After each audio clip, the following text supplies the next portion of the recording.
பிரியமானவர்களே, இயேசு கிறிஸ்துவின் நாமத்தில் உங்களுக்கு என் அன்பின் வாழ்த்துக்கள். இந்த அற்புதத்தின் நேர நிகழ்ச்சியில் ஆண்டவர் இந்த அருமையான பாடல் மூலமாக உங்களோடு பேசியிருக்கிறார் இல்லையா? நெருக்கத்திலே என் இயேசு எனக்கு துணையானீரே. அந்த பாடலை கேட்கும்போதே உள்ளத்தில் ஒரு பெரிய ஆறுதல், உள்ளத்தில் ஒரு சந்தோஷம், மகிழ்ச்சி. நெருக்கத்தில் இருக்கிற மக்களுக்கு இயேசு உதவி செய்கிறவர். பாருங்களேன், 118ஆம் சங்கீதத்தில் 5வது வசனத்தில் ஒரு பக்தன் இப்படி சொல்லுகிறார்: நெருக்கத்திலிருந்து கர்த்தரை நோக்கி கூப்பிட்டேன், கர்த்தர் என்னை கேட்டருளி விசாலத்திலே வைத்தார்.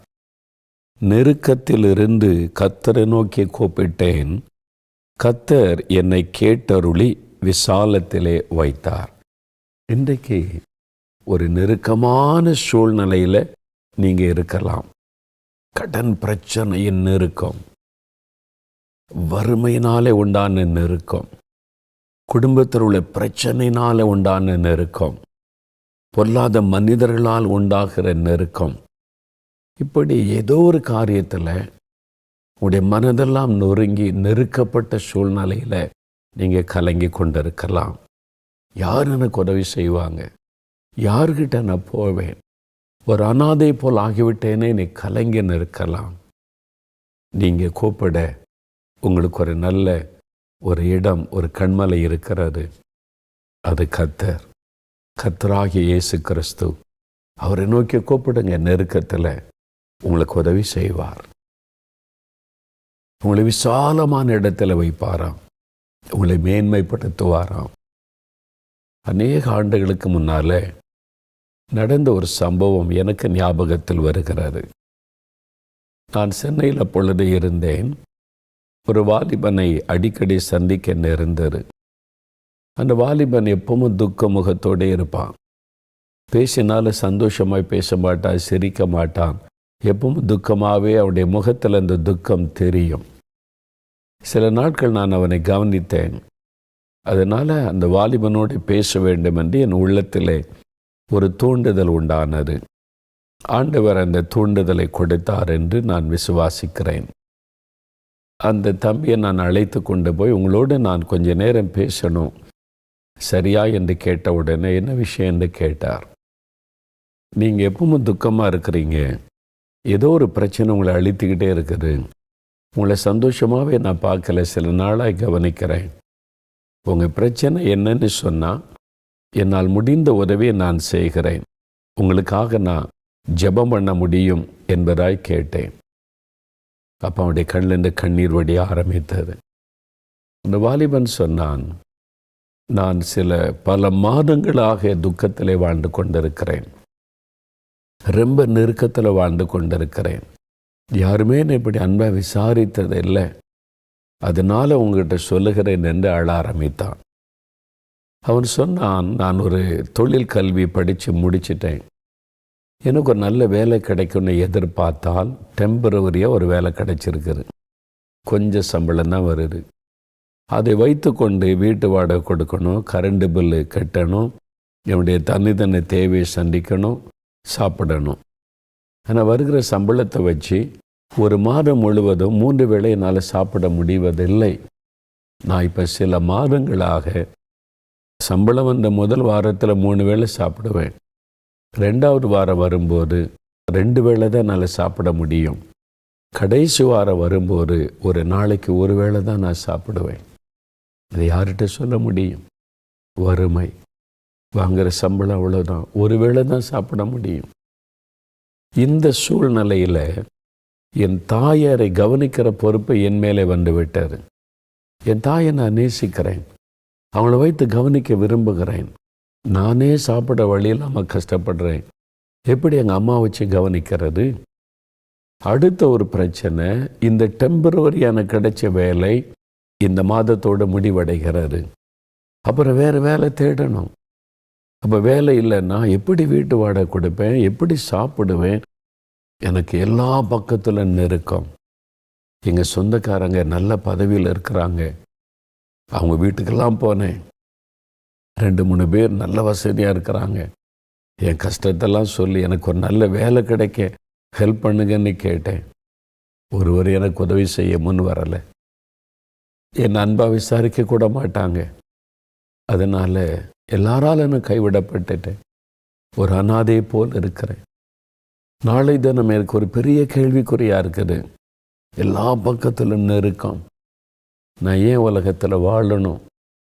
ஒரு அனாதை போல நான் இந்த உலகத்தில் நடந்து கொண்டிருக்கிறேன்னு சொல்லி அவன் அழுதான். என்னுடைய எதிர்காலமே எனக்கு கேள்விக்குறியாக இருக்கிறது.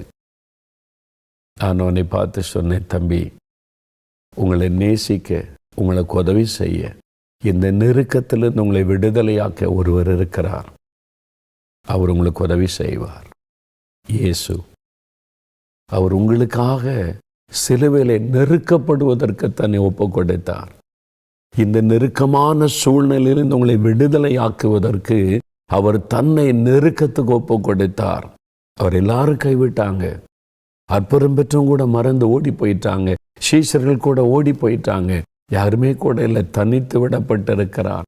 சிலுவையிலே நெருக்கப்படுகிறார், அவமானப்படுத்தப்படுகிறார், தனித்து விடப்பட்டிருக்கிறார், கைவிடப்பட்ட ஒரு சூழ்நிலையில கதறுகிறார். அந்த மாதிரி நெருக்கத்தின் பாதையில் அவர் போனது உங்களை போல உள்ளவர்களுக்கு நெருக்கத்திலிருந்து தூக்கி எடுக்க உதவி செய்ய தன்னையே அந்த பாடுகளுக்கு அர்ப்பணித்து கொண்டவர் இயேசு உங்களுக்கு உதவி செய்வார். அவர் உங்களை நேசிக்கிறார். உங்களுக்கு வழி தரப்பார். அன்பா இயேசு பற்றி சொல்ல சொல்ல கவனமாய் கேட்டு கண்களில் கண்ணீரோட இந்த இயேசு எனக்கு வேணும், அவரை நான் சொந்தமாக்கி கொள்ளுகிறேன் என்று சொல்லி இயேசுவை தன் வாழ்க்கையில் ஏற்றுக்கொண்டான். தன் உள்ளத்தில் இயேசுவே நீர் வாரும், இந்த நெருக்கமான சூழ்நிலையில் எனக்கு உதவி செய்யுங்க, எனக்காக சிலுவையில் மரிச்சிருக்கீங்கன்னு இயேசுவை ஏற்றுக்கொண்டான். அந்த உள்ளத்தில் சந்தோஷம். முழங்கால விட்டு எழும்பினான். ஒரு பெரிய சந்தோஷம். எனக்கு ஒரு நம்பிக்கை வந்திருக்குது, சந்தோஷம் வந்திருக்குது. இந்த நெருக்கத்திலிருந்து ஆண்டவர் என்னை விடுதலையாக்கி விடுவார் என்ற ஒரு விசுவாசம் வந்துவிட்டதுன்னு சொன்னான். பாக்கெட்டில் சிகரெட்லாம் வச்சுருந்தான். நான் ஒன்றுமே சொல்லலை. அதை எடுத்தான், கசைக்கு தூர போட்டான். இனிமேல் இந்த மாதிரி பாவமான காரியம், பாவமான பழக்கம் ஒன்று எனக்கு வேண்டாம். தூக்கி எறிஞ்சிட்டான். ஒரு மலர்ந்த முகத்தோட நம்பிக்கையோட போனான். சில நாள் கழித்தது என்னை பார்க்க வந்தான். இப்போ மலர்ந்த முகத்தோட அந்த துக்க முகம் மாறி சந்தோஷம் காணப்பட்டது. எப்படி இருக்கீங்கன்னு கேட்ட ஆண்டவர் எனக்கு அற்புதம் செய்துட்டார். என்ன விஷயம்? எனக்கு வேலை ஒழுங்காக்கி விட்டார். யார் வேலை எடுத்து கொடுத்தாரு? ஆண்டவர் தான். அற்புதமாய் நான் டெம்பரரியாக வேலை செய்கிறேன். எனக்கு மேல் அதிகாரி இருக்கிறாங்க, என்னை கூப்பிட்டாங்க. என் கூட நிறைய பேர் அது மாதிரி அப்ரெண்டிஸாக டெம்பரரியாக வேலை செய்கிறாங்க. என்னை மாத்திரம் அழைத்து, நீ உண்மையாக ஒழுங்காக கடினமாக வேலை செய்கிற, நான் கவனித்து கொண்டே இருந்தேன். உனக்காக ஒரு வேலையை நான் ஆயத்தப்படுத்தி இருக்கிறேன். என் ஃப்ரெண்டு ஒரு பெரிய கம்பெனி வச்சுருக்கிறான், நீ போய் ஜாயின் பண்ணிக்கொள் சொல்லிட்டாரு. எனக்கு ஆச்சரியம். என்னை மாத்திரம் கூப்பிட்டு எனக்கு மாத்திரம் வேலை கொடுக்க காரணம் என்ன? அந்த இயேசு இந்த இக்கட்டிலிருந்து என்னை விடுதலை ஆக்கிட்டார். நெருக்கத்திலிருந்து பெரிய சந்தோஷம். நல்ல வேலை, நல்ல சம்பளம், மகிழ்ச்சி ஆகிவிட்டான். திரும்ப ஒரு நாள் வந்தான். என்ன விஷயம்? என்னை ட்ரைனிங் அனுப்புகிறாங்க வேறு இடத்துக்கு. என்னை மட்டும் செலக்ட் பண்ணி அனுப்புகிறாங்க. அங்கே ட்ரைனிங் முடிச்சுட்டு வந்தான். ப்ரமோஷன் கொடுத்துட்டாங்க. இப்போ அதிக சம்பளம் கொடுத்துட்டாங்க. ரொம்ப சந்தோஷம். ஆண்டவர் உயர்த்தி உயர்த்தி கனப்படுத்தி சொந்த தாயை அழைத்து கொண்டு தன் வீட்டில் வைத்து கொண்டான். நல்ல மனைவி, குழந்தைகளை ஆண்டவர் கொடுத்தார். சந்தோஷமான வாழ்க்கை. அவன் சொன்ன வேலை நேரம் போக எல்லா நேரமும் நான் இயேசுக்காக ஊழியம் செய்கிறேன், இயேசு எல்லாருக்கும் சொல்லுகிறேன், என்னை வாழ வைத்தாரே என்ற மகிழ்ச்சியோடு சொன்னான். எனக்கு அன்பானவர்களே, நெருக்கமான சூழ்நிலையில் ஒரு வழியும் இல்லைன்னு கலங்குறீங்களா? உங்களுக்கு ஒரு வழியை ஆண்டவர் உண்டாக்குவார். உங்களுக்கு ஒரு அற்புதமான காரியத்தை இயேசு செய்வார். அவரால் உங்களை இக்கட்டிலிருந்து, இந்த நெருக்கத்திலிருந்து விடுதலையாக்க முடியும். எல்லாரும் மறந்து போனாலும் அவர் உங்களை மறக்க மாட்டார். எல்லாரும் உங்களை கைவிட்டாலும் அவர் உங்களை கைவிட மாட்டார். சொந்தங்கள் மறந்து போகலாம், உறவுகள் உங்களை விட்டு விலகி போகலாம், நண்பர்கள் கூட உங்களை மறந்து போய்விடலாம். இயேசு மறக்க மாட்டார், விலக மாட்டார், கைவிட மாட்டார். ஏன் தெரியுமா? உங்களுக்காகவே சிலுவையிலே தன்னை பலியாய் கொடுத்தார். உங்களுக்காகவே சிலுவையிலே தன்னை மரிக்க ஒப்பு கொடுத்த உயிரோடு எழுந்தார். இன்றைக்கும் அவருடைய கையில் கால்களில் காயங்கள் தழும்புகள் இருக்கிறாரு. உங்களுக்காக ஏற்றுக்கொண்டாரு. அதை அவர் நினைத்தருளுவார். இயேசுவே, இந்த நெருக்கத்தில் எனக்கு உதவி செய்யுங்க, விடுதலை கொடுங்க, என்னையும் ஆசீர்வதிங்க அப்படின்னு கேட்குறீங்களா? ஆண்டவர் அற்புதம் செய்வார். இயேசுவே, என் உள்ளத்தில் வாங்க, எனக்குள்ளே வந்து தங்கி இருங்க, என் பாவத்தை மன்னிச்சிருங்க, எனக்கு ஒரு புது வாழ்க்கை தாங்க, பரிசுத்தமுள்ள வாழ்க்கை தாங்க, நிம்மதி தாங்க, சமாதானம் தாங்கன்னு கேளுங்க. தேவ சமாதானம் உள்ளத்தை ஆட்கொள்ளும். எனக்கு சுகம் கொடுங்க, வழிகளை திறந்து கொடுங்க, நிரந்தர வருமானத்தை தாங்க, என் குடும்பத்தை ஆசீர்வதியும்னு கேளுங்க. ஜெபிக்கலாமா? ஆண்டவர் கட்டாயம் இந்த இக்கட்டிலிருந்து உங்களை விடுதலையாக்கி, நெருக்கத்திலிருந்து விடுதலையாக்கி விசாலமான வழியில் அழகாய் நடத்துவார். தகப்பனே, என்னோடு சேர்ந்து ஜெபிக்கிற பிள்ளைகளை பாருங்கப்பா. வாழ்க்கையிலே நெருக்கப்பட்டு, மனமுடைந்து, கைவிடப்பட்டு, கலங்கி, எதிர்காலத்தை குறித்த நம்பிக்கையற்ற சூழ்நிலையில் கண்ணீரோடு நிற்கிற இந்த பிள்ளைகளை பாருங்க ஆண்டவரே.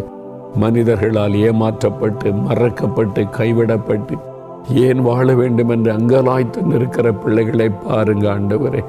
இவங்களுடைய கண்ணீரை துடைக்க ஒரு அற்புதத்தை நீங்கள் செய்யணுமே. இந்த நெருக்கத்தில் அவங்களுக்கு விடுதலை கொடுக்கணுமே. சிலுவையிலே நீங்கள் அவங்களுக்காக நெருக்கப்பட்டதை நினைத்தருளுங்க. உங்கள் இரத்தத்தினால் அவருடைய இருதயத்தை கழுவி பாவ மன்னிப்பின் சந்தோஷத்தை கொடுங்க. அந்த பாவக்கட்டில் இந்த விடுதலை கொடுங்க. நோய்களை மாற்றுங்க. சரீரத்தில் நல்ல சுகம் கொடுங்கப்பா.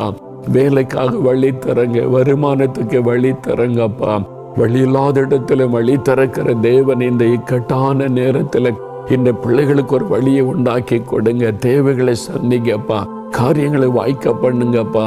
அவருடைய கடன் பிரச்சனையை மாற்றுங்கப்பா. பண தேவைகளை சந்திங்க ஆண்டவரே. எந்த காரியத்தில் நெருக்கப்பட்டு கலங்குகிறார்களோ அந்த காரியத்தில் அற்புதம் நடக்கட்டும். அவருடைய குறைவை நிறைவாக்க அற்புதம் செய்யுங்க. நிந்தைகளை மாற்ற அற்புதம் செய்யுங்க. இயேசு கிறிஸ்துவின் நாமத்தில் இந்த நெருக்கத்தில் இந்த விடுதலை வரட்டும். ஒரு விசாலமான ஆசீர்வாதத்தின் நாட்கள் அவர்கள் காணட்டும். இன்று முதலை காணட்டும். இன்று முதலே ஒரு மாற்றத்தை காண செய்யும். இயேசு கிறிஸ்துவின் நாமத்தில் அற்புதம் நடக்கட்டும். இயேசு கிறிஸ்துவின் நாமத்தில் நெருக்கத்தில் இந்த விடுதலை உண்டாகட்டும். இயேசு கிறிஸ்துவின் நாமத்தில் வழிகள் திறக்கப்படட்டும். அற்புதங்கள் நடக்கட்டும். நீர் செய்துவிட்டதற்காக உமக்கு ஸ்தோத்திரம், ஸ்தோத்திரம், ஸ்தோத்திரம். நாங்கள் பெற்றுக்கொண்டோம் என்று விசுவாசிக்கிறோம். நெருக்கத்தில் இந்த விடுதலை தந்துவிட்டதற்காக ஸ்தோத்திரம், ஸ்தோத்திரம். இயேசு கிறிஸ்துவின் நாமத்தில் ஜெபிக்கிறோம் பிதாவே. ஆமேன், ஆமேன். பிரியமானவர்களே, ஆண்டவர் ஜெபத்தை கேட்டார். நீ எப்படிப்பட்ட நெருக்கத்தில் இருந்தாலும் இன்றையிலிருந்து ஒரு மாற்றத்தை காண்பீங்க. கர்த்தர் விடுதலை தந்துட்டார். சந்தோஷமா ஆண்டவரை துதிங்க. அற்புதங்களை காண்பீங்க. ஆமென்.